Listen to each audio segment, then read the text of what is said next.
romantisme d'Eugène Delacroix à l'impressionnisme de Claude Monet, du génie de Léonard de Vinci à l'expressionnisme de Vincent van Gogh, parcourez les époques à la rencontre des grands maîtres de la peinture. Redécouvrez leurs chefs-d'œuvre et décryptez pourquoi ils ont révolutionné leurs époques, en donnant naissance aux grands courants picturaux tels que surréalisme et impressionnisme. Avec les grands maîtres de la peinture, plongez au cœur de l'histoire de l'art.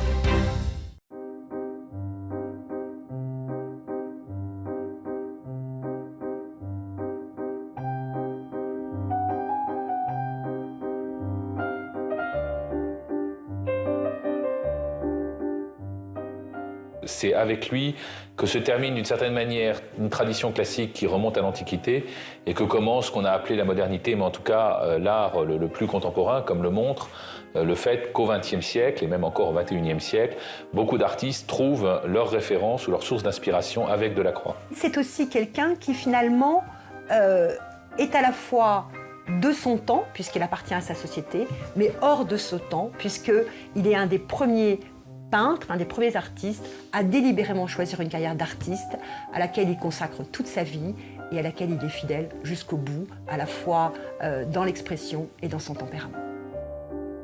Tout au long de la carrière du peintre romantique Eugène Delacroix, son utilisation expressive de la couleur, des compositions dynamiques et des sujets en mouvement tirés de la littérature et des grands événements historiques ont provoqué l'indignation de ses détracteurs comme les louanges de ses admirateurs. Delacroix exploite sans vergogne ses perceptions et impressions pour nourrir son obsession, peindre la profondeur. Delacroix est considéré de nos jours comme l'un des plus grands artistes français du XIXe siècle, figure de proue d'un style qui préconise l'usage libre de couleurs vives. Eugène Delacroix est le rival obstiné du peintre néoclassique Jean-Auguste Dominique Ingres, qui défend une approche plus traditionnelle de la peinture. À la frontière entre tradition du passé et modernité, la peinture de Delacroix aura une profonde influence sur les impressionnistes.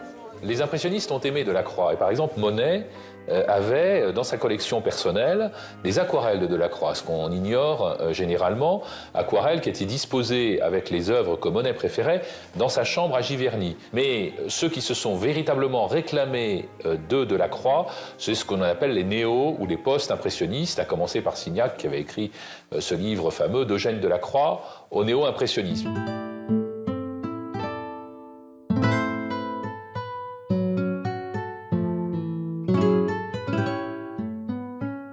Ferdinand Victor Eugène Delacroix naît à Charenton-Saint-Maurice le 26 avril 1798. Delacroix est né dans une famille qui était, dirons-nous aujourd'hui, une famille bien introduite. Ce monde était un monde, je dirais, élevé et fortuné également. Le père de Delacroix a été un des premiers préfets de Napoléon et il est mort dans cette position-là, Delacroix étant encore assez jeune.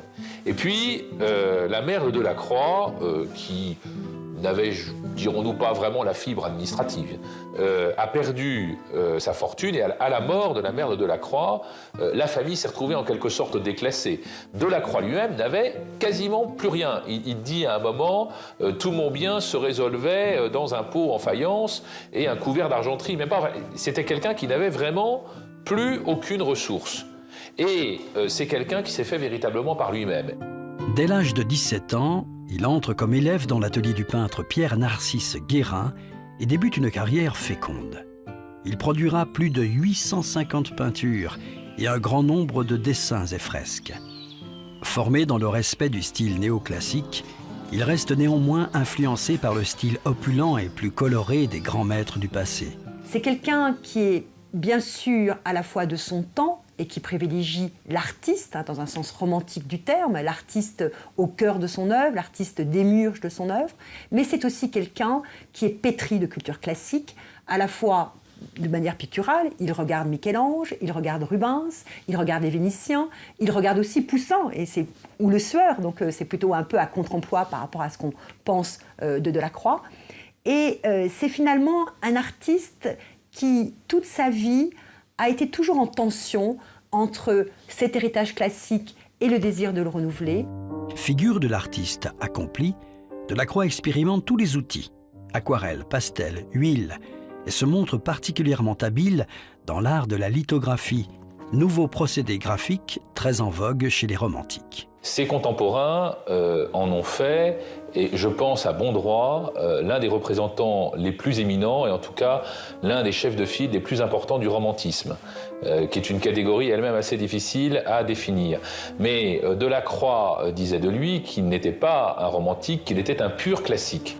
Écrivain talentueux, il consigne ses concepts créatifs, idées et opinions dans son journal. Remarquable et précieux témoignage qui renseigne sur l'homme et son temps, ce journal aura une influence certaine sur la littérature française. Son inspiration artistique vient principalement des événements historiques contemporains ou de la littérature. Il surprend par la diversité des sujets traités. De somptueux bouquets de fleurs, des saints, des révolutionnaires, des guerriers, des déesses mythiques, et autres scènes de chasses arabes où on peut admirer des tigres féroces. Les œuvres de la maturité révèlent une intensité spirituelle qui se rapproche davantage de la réflexion personnelle et du recueillement que du récit qui caractérise ses commandes publiques.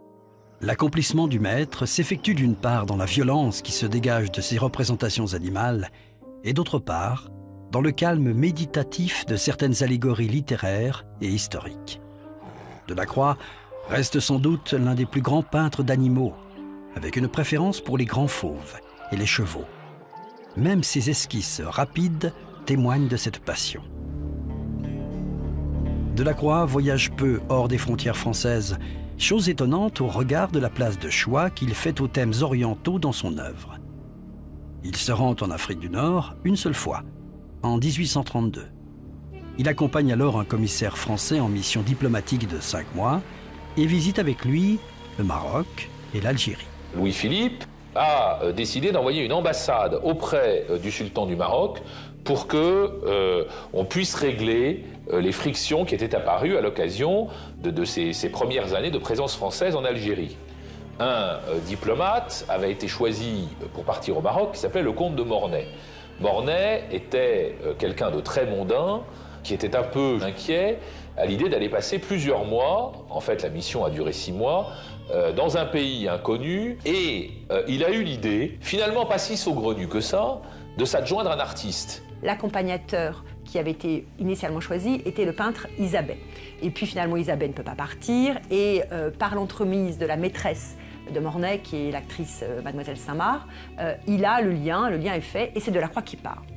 Et Delacroix, il ne faut pas se méprendre, c'est pas un grand voyageur, c'est plutôt un casanier. Donc à ce moment-là, en 32, il est jeune, il a 34 ans, mais malgré tout, c'est pas quelqu'un qui voyage beaucoup. Donc ce voyage a été, à ce moment-là, et ensuite tout au long de sa vie, le grand voyage de sa vie. Il n'en a pas tellement fait d'autres, finalement. Et c'est un voyage assez court, il passe quelques mois seulement en Afrique du Nord, donc en Algérie et au Maroc, dans le contexte de la conquête française. Et c'est pour lui un éblouissement et une révélation. Un éblouissement au sens strict, j'allais dire, la lumière, les couleurs, donc de sens immédiat. Et c'est vrai qu'il s'intéresse beaucoup aux théories des couleurs et aux théories de la manière dont les couleurs peuvent transmettre des émotions. Donc c'est quelque chose qui l'intéresse beaucoup. Mais c'est aussi une révélation d'un lieu neuf, d'une certaine manière, et d'un lieu qui n'a pas été perverti par la civilisation. Ce voyage nourrit durablement l'œuvre de Delacroix. Il y découvre une lumière et des couleurs qui vont continuer à alimenter son imaginaire. Dans les années suivantes, imprégné de cet univers oriental, il peint des scènes peuplées par les Arabes qu'il a rencontrés, les chevaux et les costumes qu'il n'oubliera jamais.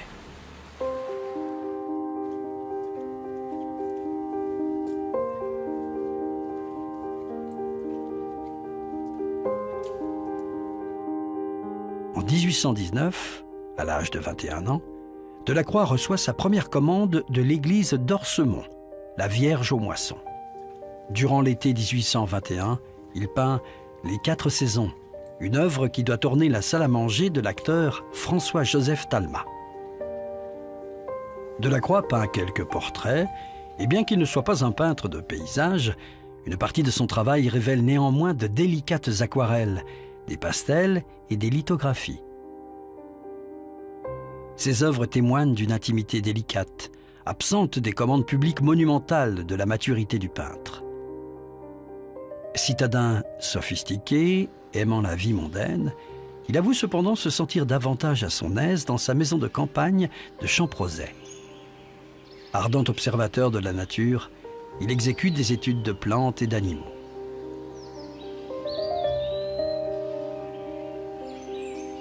Delacroix insiste pour que l'artiste puisse donner libre cours à son imagination, même si cela signifie qu'ils doivent s'éloigner de la vérité scientifique. Élevé dans un milieu laïque, ancré dans les écrits des philosophes des Lumières, Delacroix produit une impressionnante série de tableaux religieux à la fin de sa carrière. Alors qu'il est perçu comme un précurseur de la peinture moderne, il établit pourtant une filiation avec les grands maîtres du passé et demeure extrêmement conservateur dans son propre goût et ses mœurs, exprimant même un vif dégoût pour la modernité. L'ampleur des connaissances de Delacroix transparaît dans le journal qu'il tient parallèlement à ses peintures, témoignage artistique majeur pour les générations à venir. C'est quelqu'un qui a failli avoir une carrière d'écrivain. Il a vraiment hésité, quand il avait 20 ans, 18-20 ans, il savait qu'il avait le tempérament artistique, devant faire une carrière de musicien. On parle toujours du violon d'Ingres, mais Delacroix jouait de la guitare, du piano, il chantait. Une carrière de musicien, une carrière d'écrivain, et il a écrit, on a des écrits de jeunesse. Il a fait un roman, une pièce de théâtre, qui sont des essais, des tentatives, un peu comme les écrits du jeune Balzac, si vous voulez. Bon, puis il s'est arrêté là, et il a choisi la carrière d'artiste, qui correspondait certainement plus à son tempérament, encore que le journal est véritablement un monument de la littérature. Et la correspondance de Delacroix est également quelque chose de tout à fait remarquable. C'est quelqu'un qui savait écrire. Il écrit avec éloquence sur la musique, la peinture et les grands maîtres, mais aussi sur les écrivains qu'il admire et l'inspiration que lui donnent Goethe, Shakespeare et Byron. Delacroix est quelqu'un qui lit beaucoup toute sa vie, qui a un rapport à l'écriture aussi très fécond toute sa vie. Il lit Shakespeare, il lit Dante, qu'il illustre d'ailleurs dans son tableau de 1822. Il lit aussi les contemporains, il lit Chateaubriand, il lit Walter Scott, qui a été traduit assez vite en français. Il lit ensuite Hugo, par exemple, ou même Musset, même s'il a des liens avec Musset un peu distendus. Donc c'est quelqu'un qui a une très grande variété de sources d'inspiration. Delacroix a lu Goethe en traduction, peut-être en allemand, enfin en traduction, et il a illustré Goethe d'abord parce qu'un éditeur lui a demandé d'illustrer Goethe dans de magnifiques lithographies. Ces lithographies ont été éditées sur plusieurs années avant d'être reliées en volume et éditées avec le texte traduit de Goethe en 1827-1828. Il s'agit du Faust. Auparavant, ces gravures avaient été envoyées, donc elles n'étaient pas sous les yeux du public en France, elles avaient été envoyées à Goethe lui-même à Weimar. Et Goethe en parle dans ses conversations avec Eckermann.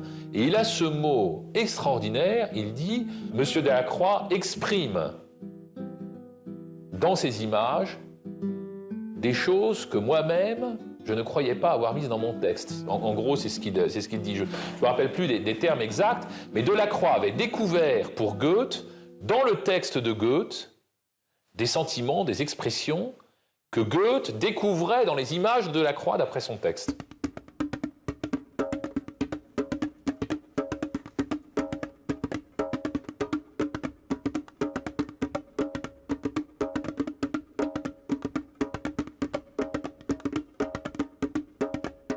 Alors que les peintures de Delacroix, en particulier celles de la fin de sa carrière, véhiculent un esprit de solitude et d'isolement, le peintre jouit d'une vie sociale très active, presque frénétique. Il fréquente l'opéra, le théâtre et privilégie les rencontres avec d'autres artistes, écrivains et musiciens. C'est quelqu'un qui a joué très tôt un rôle important sur la scène publique. C'est quelqu'un qui arrive à une connaissance publique dès 1822, dès son premier salon. Il a tout juste 24 ans. Donc c'est quelqu'un qui devient assez vite un personnage public. Et un personnage public qui est à la fois apprécié par un certain nombre de personnes. Il réunit notamment quand il est jeune homme pas mal de monde autour de lui, que ce soit à la fois des peintres, mais aussi des musiciens, des poètes. Et c'est quelqu'un aussi qui, tout en appartenant à la société de son temps, et notamment à la société culturelle de son temps, c'est aussi quelqu'un qui est toujours un peu en retrait. C'est quelqu'un qui n'est pas d'un abord facile, qui a certainement un jugement parfois un peu sévère par rapport aux autres, qui marque une certaine distance par rapport aux autres, qui dit n'être pas content de son physique, mais en même temps est toujours très élégant, toujours très bien habillé. C'est un peu la figure du dandy, d'une certaine manière, à la Baudelaire. À partir des années 1840, Delacroix passe plus de temps à la campagne et au bord de la mer, dans sa maison de Champrosay en Normandie, ou avec des amis à Nohant, où il peint des paysages. Séduit par la beauté des jardins, Delacroix consacre les années 1848 et 49 presque exclusivement à peindre des séries de fleurs. En 1855, le Second Empire fait au maître le grand honneur d'une rétrospective complète de ses œuvres dans le pavillon des Arts de l'Exposition universelle à Paris. Grand rival de Delacroix, Ingres obtient un espace de taille égale, fixant ainsi le cadre pour une confrontation et une comparaison directe des œuvres des deux artistes. À l'Exposition universelle de 1855 à Paris, il y avait une exposition des Beaux-Arts et le gouvernement impérial avait singularisé 4 artistes français, vivants, auxquels était dévolue une exposition particulière au milieu du salon de 1855. Et parmi ces 4 artistes, il y en avait 2, Ingres et Delacroix. Et les contemporains ont très bien compris qu'il y avait là 2 tempéraments complètement différents, 2 carrières complètement différentes. D'ailleurs, Ingres bénéficiait d'une salle, certains ont dit d'une chapelle à part, alors que Delacroix était dans le grand salon mélangé un peu aux autres artistes. Et quand on lit la critique contemporaine, tous les critiques font évidemment le parallèle ou l'opposition Ingres-Delacroix. Les plus intelligents pour dire, finalement, ce sont tous 2 de grands artistes qui ont chacun leur mode d'expression et qui représentent tous 2 de grands génies du siècle. Bon, là encore, une petite scène réelle. Delacroix, avant l'ouverture, visite l'exposition et rentre dans la chapelle Ingres, ne dit rien, regarde, s'en va. Et à ce moment-là, Ingres qui dit « Ouvrez les fenêtres, ça sent le soufre ». Les œuvres produites au cours des 15 dernières années de la carrière de Delacroix représentent l'apogée de son style pictural spontané. Les détails sont subordonnés aux effets émotionnels et visuels. Ses peintures tardives déploient toutes les qualités de son art et susciteront l'admiration des artistes à venir. Ces dernières années sont ruinées par une santé défaillante qui le plonge dans une grande solitude. C'est quelqu'un qui se plaint pendant presque une grande partie de sa vie, presque toute sa vie, de difficultés respiratoires, de difficultés effectivement de maux de gorge. En 1856, il entreprend la dernière grande commande publique de sa vie, la décoration des murs et du plafond de la chapelle des Saints-Anges de l'église Saint-Sulpice à Paris. Le grand décor, c'est là où se sont révélés les grands artistes depuis la Renaissance. Raphaël, Lebrun, Rubens, Michel-Ange, voilà les géants auxquels il peut véritablement se confronter par ces grands décors. Et ils ont tous leur importance, tous leur singularité. Et Saint-Sulpice, c'est sa dernière grande œuvre. C'est certainement un des plus beaux décors religieux du XIXe siècle, peut-être même un des plus beaux décors religieux tout court, faut dire la vérité, pour lequel il a travaillé sur le programme iconographique lui-même, avec notamment une très belle évocation et interprétation de la lutte entre Jacob et l'ange, qui est un épisode de la Genèse, et qui est un épisode qui voit en fait l'homme, Jacob, au proie avec l'ange, qui est l'incarnation de la divinité. Donc c'est l'enjeu là encore d'un corps à corps et d'un corps à corps entre la partie humaine et la partie spirituelle. Mais c'est aussi bien sûr le corps à corps de l'homme avec sa propre destinée et le corps à corps de l'artiste avec son œuvre propre. Et Maurice Barrès, l'écrivain, a dit plus tard que c'était une sorte de testament spirituel de Delacroix, et c'est vrai qu'on y voit là tout ce qu'il a habité toute sa vie, c'est-à-dire la volonté de mettre en œuvre une œuvre singulière, une œuvre qui exprime son propre idéal, une œuvre dans laquelle il fasse passer ses propres émotions, et ce à quoi il réussit magistralement dans ce Jacob et l'ange. Sa maladie rend pénible le travail sur les échafaudages. Delacroix continue pourtant à travailler sans relâche. Il s'installe à proximité de l'église dans un appartement qui accueille aujourd'hui le musée Delacroix. C'est un lieu dans lequel il se tient un peu à distance du monde, dans lequel il vit seul avec sa gouvernante, Eugénie Le Guillou, qui est à son service depuis environ 1835, donc ils se connaissent bien, elle lui permet d'éviter tous les enjeux du quotidien, c'est-à-dire qu'elle assure tout le quotidien pour lui, et c'est vrai qu'il est plutôt en retrait. C'est un homme d'ailleurs que les autres n'osent pas trop approcher. Il y a une jolie anecdote du jeune Odilon Redon, le peintre Odilon Redon, qui l'ayant croisé, le note dans son journal, mais en disant qu'il n'aurait jamais osé l'approcher, tellement il lui semblait une figure tutélaire qu'on ne pouvait pas aborder.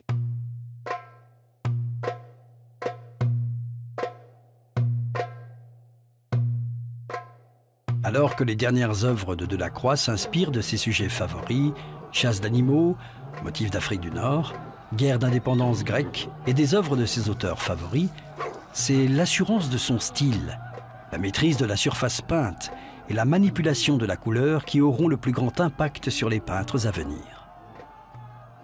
Delacroix est un artiste très introspectif, consumé par le désir d'améliorer sa technique comme d'inscrire son nom dans l'histoire. Comment devient-on un artiste connu au XIXe siècle en exposant aux yeux du public ses œuvres dans ce qui est l'exposition avec un grand E qui a lieu à intervalles plus ou moins réguliers. Au début de la carrière de Delacroix, c'est tous les 2 ou 3 ans, le salon qui avait lieu dans le grand salon carré du Louvre, d'où son nom, c'est une exposition qui remonte à l'Ancien Régime, et où tous les artistes exposaient des œuvres qui n'avaient jamais été exposées jusqu'à présent. En 1822, à 24 ans, Delacroix présente son premier tableau, Dante et Virgile aux Enfers, à une importante exposition du Salon de Paris. Cette pièce utilise une technique qui comporte beaucoup de couleurs non mélangées pour former ce qui ressemble, à distance, à un tout unifié. Les impressionnistes vont plus tard adopter ce style. Le régime de la monarchie restaurée, c'était un gouvernement très libéral dans l'administration des arts. Et donc, les responsables, qui étaient d'ailleurs de grands aristocrates, achetaient tous les styles pour soutenir, je dirais, tous les talents, quelle que soit leur orientation. Et c'est comme ça que Delacroix a été acquis en 1822 parce que son tableau avait fait choc, avait impressionné le public et les critiques, et qu'on a pensé qu'il fallait soutenir cet artiste d'avenir qui avait été remarqué aussi par des peintres qui ne le connaissaient pas auparavant ou qui ne le connaissaient pas très bien, notamment le baron Gérard, qui a été très marqué par la vision de la barque de Dante, à qui, dit-on, il aurait acheté un cadre doré, et, puisque Delacroix n'avait pas les moyens de se le payer, et qui a très certainement appuyé les débuts de Delacroix. Et il en allait de même du baron Gros, qui a été très marqué par cet artiste qui semblait se situer dans sa continuité et qu'il a également soutenu à ses débuts. Delacroix présente les massacres de Schio au Salon de 1824. Avec une grande vivacité de couleurs et d'émotions, il imagine un incident dans lequel les Turcs massacrent 20 000 Grecs sur l'île de Chios. Le gouvernement français se portera acquéreur de l'œuvre pour la somme de 6 000 francs. Entre 1827 et 1832, Delacroix semble produire un chef-d'œuvre après l'autre. Il s'inspire à nouveau des thèmes historiques, comme de la poésie de Lord Byron, qui lui permet de compléter ce tableau pour le salon de 1827-1828. Il a alors 29 ans. En 1831, Delacroix reçoit une invitation inattendue de la part du sultan du Maroc. Cela s'avère être une expérience passionnante pour l'artiste, ensorcelé depuis sa jeunesse par les enchantements de l'Orient. La Révolution de 1830 lui inspire le célèbre tableau « La liberté guidant le peuple », exposé au Salon de 1831. C'est la dernière peinture de Delacroix qui incarne véritablement l'idéal romantique. Le tableau glorifie le peuple citoyen et symbolise la liberté. Il représente l'assaut final. 4 personnages se détachent de la scène. Au centre, une femme déesse mythique. L'homme au béret porte la cocarde blanche des monarchistes. Celui agenouillé, qui porte le chapeau haut de forme, est un bourgeois. Enfin, l'homme au foulard est un paysan, avec sa blouse bleue et sa ceinture de flanelle rouge. Delacroix est d'abord un des premiers à s'emparer ainsi de l'histoire contemporaine. Ça n'est pas le premier. David l'a fait avant lui, avec le serment du jeu de paume, une 50aine d'années auparavant. Mais ces œuvres représentant l'histoire contemporaine, l'événement contemporain, sont tout de même relativement rares à l'époque. Et dans l'œuvre de Delacroix, Delacroix en a fait quelques-unes, pas beaucoup, d'ailleurs généralement plutôt au début de sa carrière. Les massacres de Sion en sont une, et La liberté guidant le peuple en est une autre. Et de surcroît, La liberté guidant le peuple, et c'est ça qui fait la force de ce tableau, est à la fois une allégorie et la représentation d'une barricade.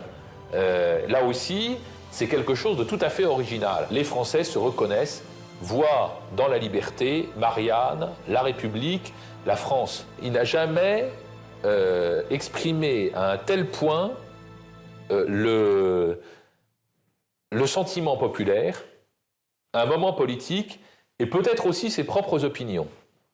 Encore que là, on est dans un terrain un peu mouvant.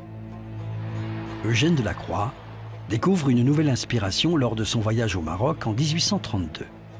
La culture antique, fière et exotique, le pousse à écrire « Je suis bouleversé par ce que j'ai vu ». Ce voyage développe son goût pour les scènes exotiques et les paysages sauvages. De nombreuses toiles de la fin de sa carrière seront peintes en mémoire de l'Afrique du Nord. Les femmes d'Alger sont le tableau le plus emblématique, à la fois et pour le grand public et pour les peintres. Ne serait-ce que parce que c'est un tableau qui ne raconte pas d'histoire, donc dans lequel on rentre très facilement. Et puis c'est l'Orient, ce sont les femmes, c'est la couleur. Bon, et c'est un tableau qui, c'est vrai, est miraculeux. Un tableau qui a été beaucoup regardé, vous le savez, par Picasso, également par Renoir. Cézanne dit, moi on n'arrive pas à peindre comme ça. Tous les grands artistes ont compris ce miracle qu'étaient les femmes d'Alger.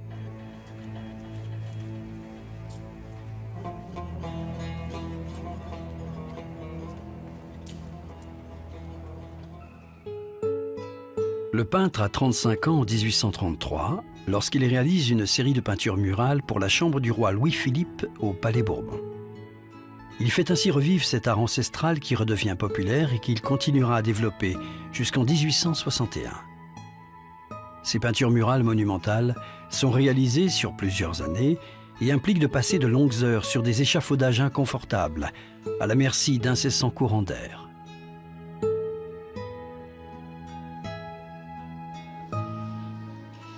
En 1836, Saint-Sébastien est la seule peinture qu'il présente au salon. Elle est achetée par le gouvernement français et envoyée à Nantua pour décorer l'église Saint-Michel. En 1838, Delacroix est chargé de décorer la bibliothèque du Palais Bourbon, un travail qui va durer plusieurs années et qui sera achevé en 1847. La bibliothèque du Palais Bourbon est, dans sa conception et dans sa réalisation, une œuvre gigantesque et tout à fait admirable.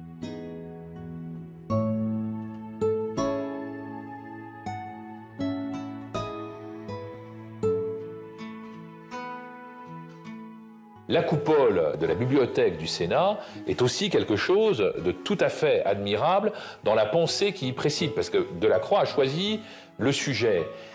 Il est difficile de dire que Delacroix préférait tel ou tel de ces grands décors. Il les a fait successivement, et c'est vrai qu'à partir de 1834, c'est-à-dire le moment où on lui passe la commande d'un premier salon au Palais Bourbon, qui est la salle du trône, il n'a quasiment pas arrêté jusqu'au dernier de ces grands décors, qui est la chapelle des Saints-Anges à Saint-Sulpice, qui termine quelques années simplement avant sa mort.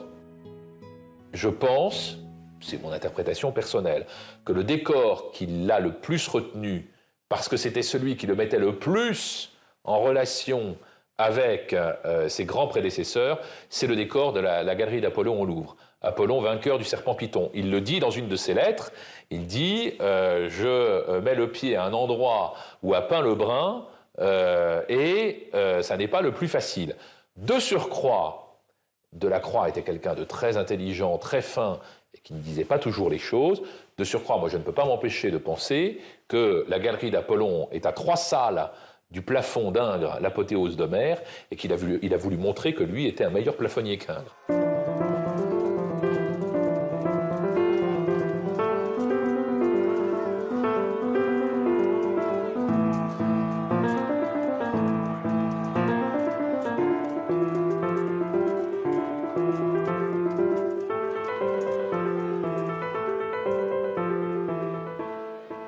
La représentation très colorée de la danse extatique des Aïssawa dans cette œuvre fait place à une évocation intensément dramatique de leur cérémonie rituelle. Au lieu de nous placer parmi les spectateurs, Delacroix nous oblige à suivre les personnages dans leur progression, hurlant à travers la ville. Leur agitation atteint son point culminant, frisant l'incontrôlable. Les expressions hallucinées de certains personnages renforcent l'atmosphère maligne de la scène, ce qui peut produire un certain inconfort pour le spectateur. Il y a 2 peintures pour lesquelles il a, si je puis dire, eu un peu plus d'attention. Il y en a une qui n'est pas beaucoup connue aujourd'hui, enfin qui est moins connue, c'est la Médée du musée de Lille, qui est une peinture dont un de ses contemporains, critique, Théophile Thoré, a eu l'intelligence de dire c'est la première fois que M. Delacroix peint le nu. Il avait peint d'autres nus, mais c'est la première fois où il peint un tableau d'histoire antique avec du nu. De nombreuses versions du Christ sur la mer de Delacroix représentent le fameux épisode des évangiles dit « Jésus calmant la tempête ». La première série comprend 4 œuvres dans lesquelles Delacroix peint une simple chaloupe. La deuxième série, composée de 2 tableaux, affiche une composition plus complexe, organisée autour d'un bateau aux voiles déchirées par la tempête. La forme et la position du bateau produisent des changements majeurs dans la composition et établissent une relation psychologique entre les personnages et les éléments déchaînés. Dans la série des chaloupes, les 9 apôtres sont livrés à eux-mêmes et présentés dans un état de total désarroi. 2 d'entre eux sont aux avirons, tandis qu'un 3e reste accroché à la barre. Un 4e se recroqueville à la proue du bateau, paralysé par la peur, alors que le 5e fait face à la fureur des eaux. Les 4 derniers apôtres sont tournés vers le Christ, l'un d'eux trouvant refuge dans son ample manteau. Dans la série des voiliers, 5 apôtres tentent de s'accrocher à la voile emportée par le vent, tandis que le dernier implore le Christ endormi. Delacroix s'applique à rendre fidèlement le récit évangélique selon lequel le Christ s'est endormi pendant la tempête. C'est un sujet qui a été traité de nombreuses fois par d'autres peintres, à commencer par Rembrandt, et Delacroix, là, se confronte à une tradition iconographique qu'il renouvelle et qu'il poursuit en même temps.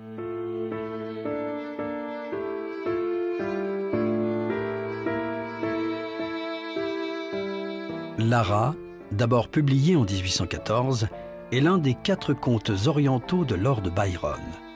Il inspire Delacroix à 2 reprises. Dans la deuxième version de 1858, le caractère profondément tragique de la première peinture est supplanté par un lyrisme diffus et poétique, certainement lié aux fluctuations créatrices auxquelles Delacroix est sujet vers la fin de sa vie. Sa peinture est une peinture littéraire. Alors là, c'est quelque chose qui est un peu difficile à comprendre pour nous aujourd'hui. Pour nous, un tableau, un dessin, une gravure, c'est avant tout une forme. C'est de la couleur, du dessin, ça n'est pas un sujet.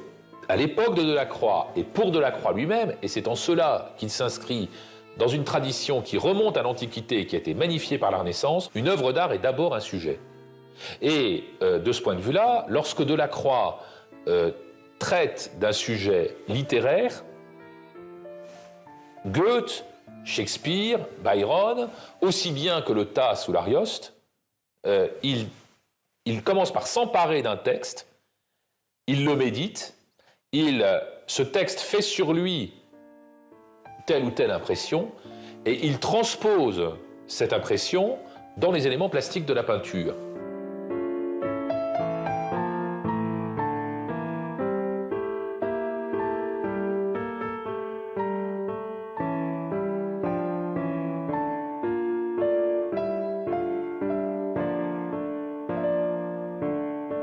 Cette pièce révèle un univers pictural parfaitement traditionnel avec un décor se posant en digne héritier des natures mortes du XVIIe et XVIIIe siècle. Dans ce travail, Delacroix dispose d'un vase plein de fleurs sur une console richement sculptée, dans un intérieur bourgeois, orné de boiseries, où trônent un miroir et un rideau somptueux. Sur l'opulente console, il met en scène un morceau de tissu blanc et un collier de perles, deux accessoires qui évoquent subtilement la vie de la haute société. Renonçant à toute description pittoresque du paysage et à la possibilité de présenter un félin avec un autre animal, Delacroix se concentre sur le lion, sur les nuances subtiles de sa crinière, allant du blanc au brun clair et foncé. La surface riche et le traitement sans effort du corps du grand fauve place cette œuvre parmi les plus remarquables de sa série des animaux. Au Maroc, je ne crois pas qu'il peint tant d'animaux que cela précisément. Les animaux, en fait, il les voit beaucoup à la jardinerie du roi, au jardin des plantes, et notamment les fauves. Il y a un grand intérêt pour le fauve chez Delacroix.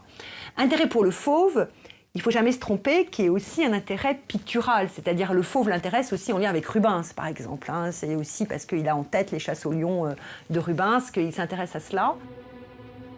Dans cette œuvre, les regards des deux personnages, leurs bras entrelacés, nous révèlent un conflit mortel. Lourdes et menaçantes, les mains du père de Desdémone semblent prêtes à écraser la femme agenouillée. Cette dernière tente vainement de ses mains blanches et fines de conjurer la terrible malédiction. L'austérité et la sévérité de l'arrière-plan augmentent la puissance émotive de la scène. La composition de cette œuvre est animée, complexe et plus horizontale que sa représentation antérieure. Delacroix ajoute quelques bâtiments sur le côté droit, accentuant ainsi la profondeur de l'œuvre. La vue de Constantinople se déploie en détail, occupant toute la partie supérieure du tableau.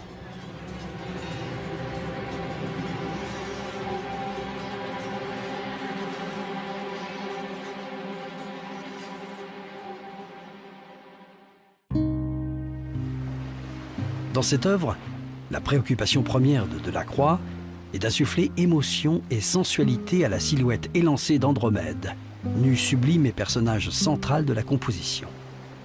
Les divers éléments de la scène mettent en valeur le corps de la jeune fille auquel les rochers servent d'écrin. Le rouge de sa robe, jeté sur les rochers, rappelle la chevelure rouge flamboyante de la princesse et contraste avec le vert bleu des vagues et la teinte dorée du ciel. Delacroix reproduit dans un traitement volontairement réaliste les deux disciples attablés. La pose est détendue, l'ambiance amicale après un repas copieux. L'effet de perspective est créé par l'escalier. La scène se déroule dans un intérieur sombre où émerge la silhouette lumineuse du Christ.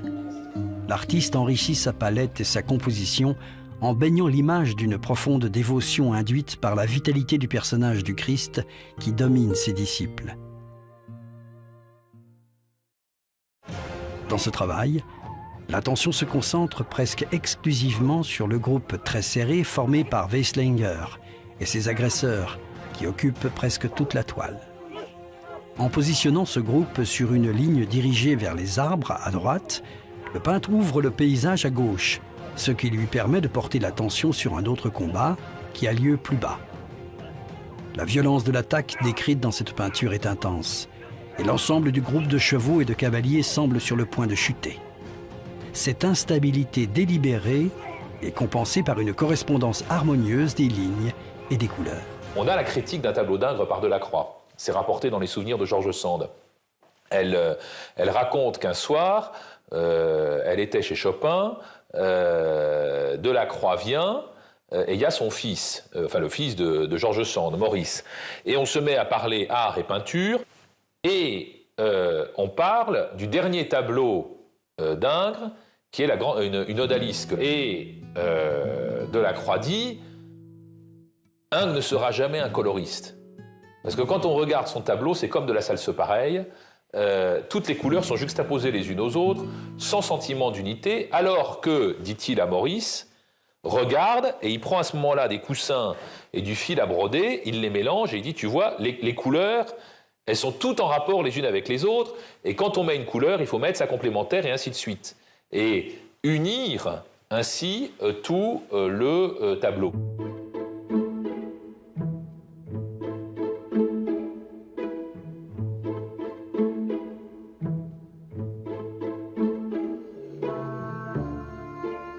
Ce tableau comprend deux thèmes très populaires, Grand Fauve et Scène de vie orientale.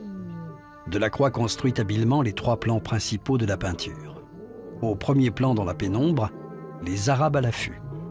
Au second plan, fortement éclairé, un ruisseau qui coule à travers des rochers nous conduit à découvrir le lion trônant au pied d'un relief accidenté. À l'arrière-plan, on distingue une vallée et une chaîne de montagnes. Dans la brume, une rivière serpente à travers une nature sauvage et luxuriante. La construction du paysage contribue alors autant à la réussite de cette œuvre que le drame qui se joue en son sein. Delacroix apporte ici un soin particulier à chaque détail. La transparence de l'eau, les taches de lumière filtrant à travers le feuillage, le raffinement des couleurs et les poses lascives des femmes, tout contribue à donner un effet exquis et chatoyant au tableau. La beauté paisible de la scène interpelle immédiatement l'observateur. Avançant lentement au sein de l'immense paysage, chaque personnage semble perdu dans une rêverie qui ne peut être dérangée. Grâce à la magie de son pinceau, Delacroix, encore une fois, transforme un sujet de genre en une évocation qui semble intemporelle.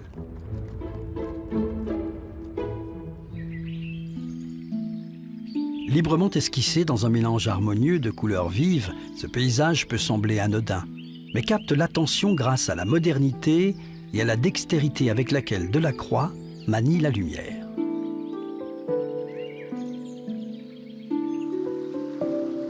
Delacroix a dessiné toute sa vie, tous les jours. Il faisait en quelque sorte ses gammes, et le grand public a ignoré ses dessins. Il ne les montrait pas. Ils ont été révélés à sa mort. Les milliers de dessins, on estime qu'il y en a à peu près 6000, un peu plus peut-être, qu'il conservait dans son atelier, ont été dispersés en vente publique en 1864. Un an après sa mort, ça a été une révélation. Oui, Delacroix était un grand dessinateur. Tout ce public qui avait été imbibé de l'idée que Ingres, c'était le dessin, Delacroix la couleur, et que donc Delacroix ne savait pas dessiner, ont découvert un Delacroix extraordinaire du point de vue de l'expression dessinée.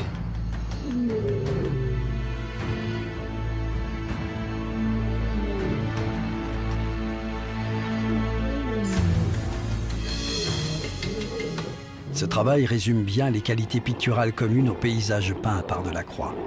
Fluidité des touches, choix délibéré de couleurs vives et lumineuses, comme les verts, la lumière qui inonde la végétation et le bleu intense du ciel. En 1854, pendant 4 mois, le peintre réalise de nombreuses études pour la composition de cette peinture. Cette œuvre représente l'une des premières étapes de la tentative de Delacroix pour définir la composition et placer les axes essentiels du mouvement d'ensemble. Exécuté avec une énergie surprenante et une utilisation vigoureuse de la couleur, ce travail montre la rigueur avec laquelle Delacroix souhaite organiser l'espace pictural et équilibrer les tonalités. Il est significatif d'une distribution de la couleur dans les différentes zones de la toile, produite par l'harmonisation entre la violence de la scène et le mouvement des groupes d'hommes et d'animaux. Ce sont souvent des corps à corps, c'est les combats de faux avec une autre espèce. C'est souvent le combat, par exemple, d'un lion avec un cheval, donc une espèce domestiquée, donc proche de l'homme, et un fauve qui est animé par une certaine sauvagerie.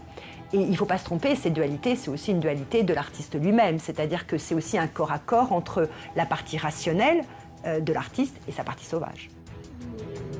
Considéré comme l'un des chefs-d'œuvre de Delacroix, ce tableau reste le plus bel exemple de peinture animalière réalisée par l'artiste. Son succès réside principalement dans la concentration de la scène, qui se focalise sur la cruauté calme du félin et les yeux épouvantés du lapin. La parfaite intégration du sujet dans un paysage sauvage et turbulent est aussi remarquable. L'entrée de la gorge sombre de l'abri rocheux augmente le pouvoir dramatique de la scène. La palette est plus sobre et plus théâtrale que celle utilisée dans les autres compositions d'animaux de l'artiste.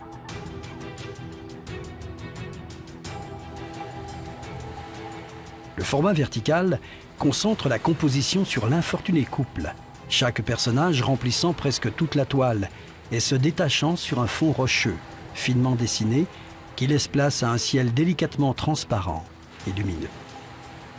Le rocher et le clapotis des vagues sur le rivage sont dépeints avec des touches souples, particulièrement bien adaptées pour améliorer les contrastes entre couleurs chaudes et couleurs froides.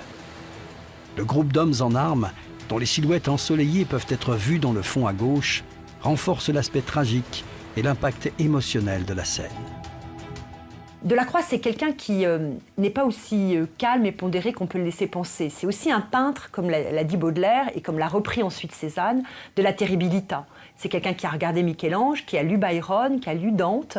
Et il y a quelque chose toujours aussi de la tension. C'est quelqu'un qui peint des viols, qui peint des enlèvements, qui peint des duretés. C'est quelqu'un qui sait aussi laisser affleurer des formes de tourment.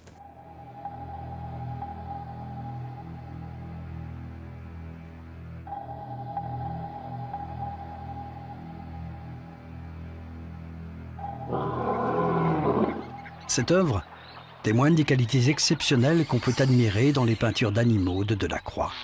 Plus intéressé par le potentiel expressif des grands fauves que par la description de leur anatomie.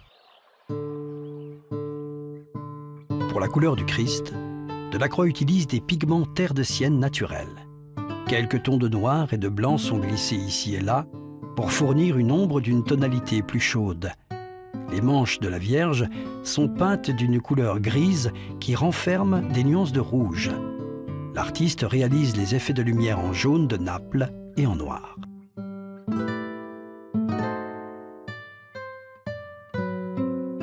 Afin de saisir les différentes réactions des sites, le peintre place plusieurs groupes de personnages au premier plan. Au second plan, deux hommes, l'un à cheval et l'autre à pied, se déplacent vers le poète. Un grand soin est apporté à la mise en place de ces différentes figures, rangées dans une frise habilement équilibrée au devant de la scène. Delacroix s'efforce alors d'obtenir un mélange harmonieux. La mise en scène contribue grandement à l'atmosphère étrange, mais sereinement poétique. Le paysage peut avoir été inspiré par les souvenirs du Maroc. Les montagnes sauvages de l'arrière-plan semblent l'indiquer. Ou il peut avoir été fondé sur l'un des paysages illustrant les récits de voyage de l'artiste dans l'océan Pacifique. Delacroix néglige les détails au profit d'éléments qu'il considère comme essentiels. Ici, il souligne les trois personnages qui, par eux-mêmes, symbolisent la tragédie qui vient de se produire. Le geste de tendre compassion de la femme qui approche le corps désarticulé du saint fait écho à celui de l'autre figure féminine qui efface les taches de sang de la lapidation. Cette peinture symbolise la douleur, et c'est dans la tragédie du mouvement et de la couleur que le peintre se livre entièrement à la pitié.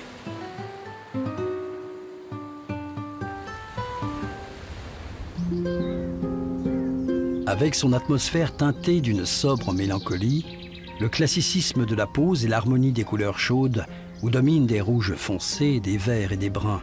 Cette toile compte parmi les œuvres les plus raffinées que Delacroix produit dans sa dernière année. Cette scène s'intègre dans un vaste paysage de désolation qui accentue l'isolement dramatique du martyr inanimé et de ses disciples. Delacroix préfère présenter le groupe dans une figuration frontale, rappelant l'image des rites funéraires d'enterrement des guerriers qu'on retrouve dans les bas-reliefs antiques. Dans ce travail, le tigre semble prêt à bondir. Et Delacroix insiste sur le dessin des muscles tendus qui soulignent la force de l'animal. Le paysage moins lumineux et fluide que dans d'autres peintures, reprend de nombreux éléments familiers.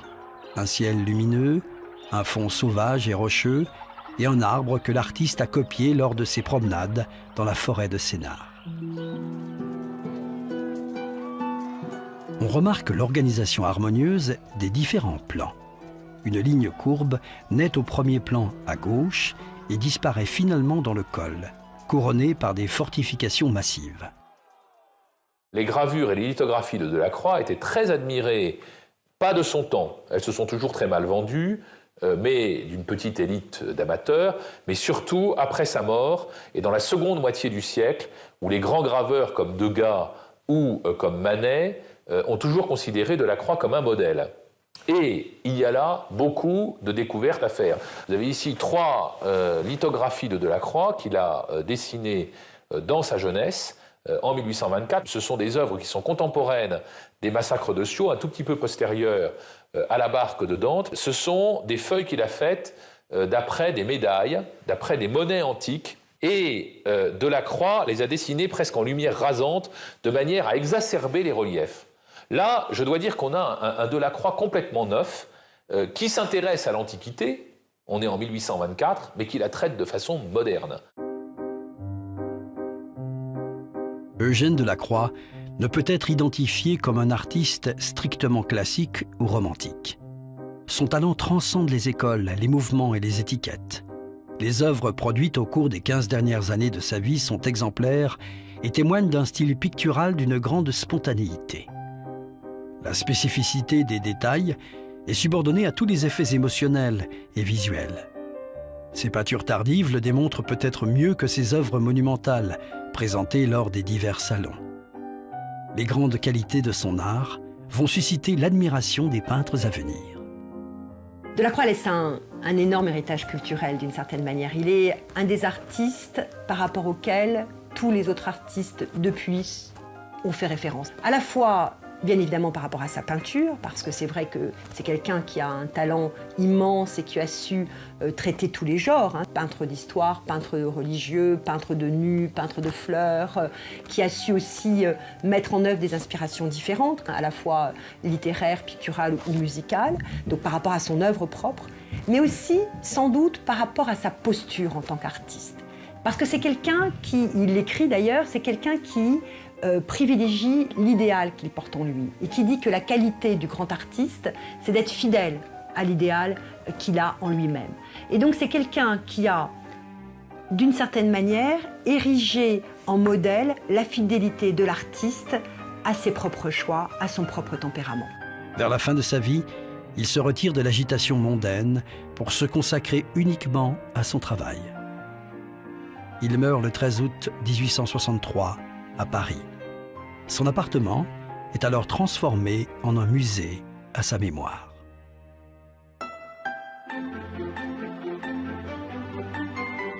Audio Jungle.